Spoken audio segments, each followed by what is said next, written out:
ইউনূস সরকার মাত্র ৯ মাসে খাইছে ১২৫ কোটি টাকার খাবার। আমার নামে দেখলাম আমি ৩৫ কোটি টাকার খাবার খেয়ে ফেলেছি। এক শিক্ষামন্ত্রী তাদেরকে বলে দিল তারা ফার্মের মুরগি। ছি, অসভ্যতা ছাড়া আর কিছুই না। এই ধরনের কথা বলতে পারে? ঢাকার বাচ্চারা তো ফ্ল্যাটে থেকে ওগুলো যে ফার্মের মুরগির মতো হয়ে যাচ্ছে, খেলাধুলায় যায়ই না, এটা হলো বাস্তব কথা। মানে নিজেরা করবে না, আর আওয়ামী লীগ তো সবসময় মানুষের পাশে আছে, আওয়ামী লীগ তো সবসময় পাশে থাকে। কারণ আমি গোপালগঞ্জের মেয়ে হিসেবে তারা আমাকে সবসময় আগলে রেখেছে। আমি বাবা মা ভাই সব হারিয়ে এসেছিলাম বাংলাদেশে। সারা দেশের অবস্থাটা কি আজকে? শিক্ষার্থীরা বৃষ্টি বন্যা পানি জমে গেছে।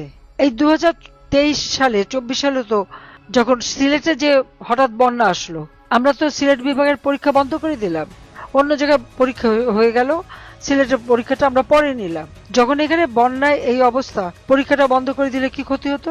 এই যে বাচ্চাগুলি পানিতে ভিজে পরীক্ষার কেন্দ্রে যাচ্ছে, পরীক্ষা দিচ্ছে আসছে, সবগুলো তো অসুখ করে যাবে। আর এই সময় তো অসুখ বিসুখ হয়, কোথাও পানিতে তার পড়ে যেতে পারে, ইলেকট্রিকিউট হতে পারে, সেসব চিন্তা নাই। উল্টো এক শিক্ষামন্ত্রী তাদেরকে বলে দিল তারা ফার্মের মুরগি। ছি, অসভ্যতা ছাড়া আর কিছুই না। এই ধরনের কথা বলতে পারে? শিক্ষার্থীদের উপর এইভাবে বাজে মন্তব্য করা, আমরা এটা নিন্দা জানাই। আমার নামে দেখলাম আমি ৩৫ কোটি টাকার খাবার খেয়ে ফেলেছি। তা আমি দিনে কত করে খেলাম সেটা একটা হিসাব দিক ভালো হবে। তবে আমার থেকে উপরে তো ইউনূস সাহেব নিজেই আছেন। ইউনূস সরকার মাত্র ৯ মাসে খাইছে ১২৫ কোটি টাকার খাবার, আর সংস্কার কমিটি বানিয়েছিল তারা খেয়েছে ৯ মাসে ৮৩ কোটি টাকা। তো কোনটা বেশি? মিথ্যা অপপ্রচার এখনো ইউনূসের সেই কারখানা ইউনূস সেন্টারে চলছে।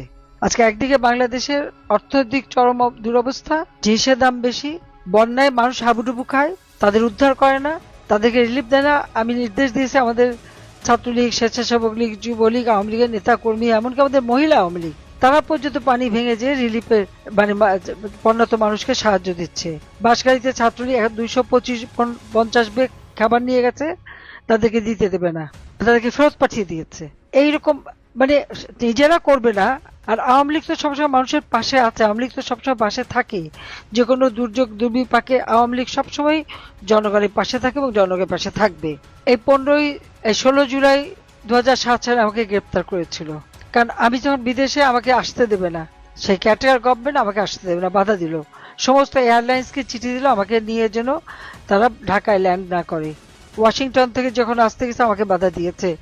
আমি অনেক ঝগড়াঝাটি করে লন্ডন পর্যন্ত আসলাম, লন্ডনে তো আমাকে উঠতেই দিল না তখন প্লেনে। হ্যাঁ, আমি তারপরে জোর করেই আমি এসেছি। আমি ধন্যবাদ জানাই সেই সময় আমার সাথে আমাদের প্রবাসী অনেক নেতাকর্মী চলে এসেছিল বাংলাদেশে। আজকে এই শত প্রতিকূল মধ্যেও জনগণ আমাদের পাশে আছে। আজকে গোপালগঞ্জে যেভাবে আবাল বৃদ্ধ বনিতা, নারী পুরুষ শিশু তারা পর্যন্ত নেমে গিয়েছিল যখন জাতির পিতা বঙ্গবন্ধুর সম্পর্কে এরা বাজে কথা বলেছিল, অপমানজনক কথা বলেছিল। গোপালগঞ্জের মানুষরা সহ্য করবে তারা ভাবলো কি করে? সমস্ত মানুষ নেমে পড়েছিল। তারপরে তাদের উপরে গুলি, প্রায় 300-400 আহত, কয়েকজনের অবস্থা খুবই খারাপ, এখনো তাদের সুস্থ হতে পারেনি এরকম অনেক। যখন গোপালগঞ্জে হাসপাতালে নিয়ে গেল তাদের চিকিৎসা দেবে না, ঢাকা মেডিকেল কলেজে নিয়ে এসছে সেখানেও ঠিকমতো চিকিৎসা দিচ্ছিল না। রমজান তো বেঁচে যেত তাকে যদি সে সময় ঠিকমতো ব্লাড দেওয়া হতো। অনেক চেষ্টা করেছে আমাকে বাঁচাতে, কিন্তু পারলাম না, সেটাই সবথেকে কষ্ট লাগে। আমি গোপালগঞ্জবাসী, টুঙ্গিপাড়া, গোপালগঞ্জ, আমাদের কোটালীপাড়া, কাশিয়ানী, মকসেদপুর, গোটা গোপালগঞ্জ জেলার মানুষ সব এক হয়েছিল এবং তারা যে সাহস দেখিয়েছে আমি তাদের প্রতি আমার কৃতজ্ঞতা জানাই। কারণ আমি গোপালগঞ্জের মেয়ে হিসেবে তারা আমাকে সবসময় আগলে রেখেছে। আমি বাবা মা ভাই সব হারিয়ে এসেছিলাম বাংলাদেশে, কিন্তু তারাই আমাকে সবসময় সে বাবার স্নেহ, মায়ের স্নেহ, ভাইয়ের স্নেহ তারা দিয়েছে আমাকে। আজকে জাতির পিতাকে যখন ব্যঙ্গ করেছে, বাজে কথা বলেছে, তারা রুখে দাঁড়িয়েছে। আমি তাদেরকে স্যালুট জানাই, তাদেরকে ধন্যবাদ জানাই। তারা যে সত্যিকার হিরো সেটাই তারা প্রমাণ করেছে। আর যাদের উপর যে অত্যাচার নির্যাতন, আমার মহিলা আওয়ামী লীগের নেতা তাদেরকে পর্যন্ত গ্রেপ্তার করেছে, সন্তান সহ গ্রেপ্তার করেছে। আজকে আমাদের নেতা কর্মীরা 2টা বছর ধরে কারাগারে বন্দী। সকল রাজবন্দীদের মুক্তি দিতে হবে, সমস্ত মামলা প্রত্যাহার করতে হবে। যত মিথ্যা মামলা দিয়ে হয়রানি, কেউ আর দিচ্ছে না, তো পরিবার সহ এমনকি শ্বশুর বাড়ি সহ দিচ্ছে। তো এই অবস্থা থেকে মানুষকে বাঁচাতে হবে। আমি সিদ্ধান্ত নিয়েছি এই জন্য যে ঠিক আছে, মরতে তো একদিন হবেই, আর আমি তো বারবার মৃত্যুর মুখ থেকে ফিরে এসেছি।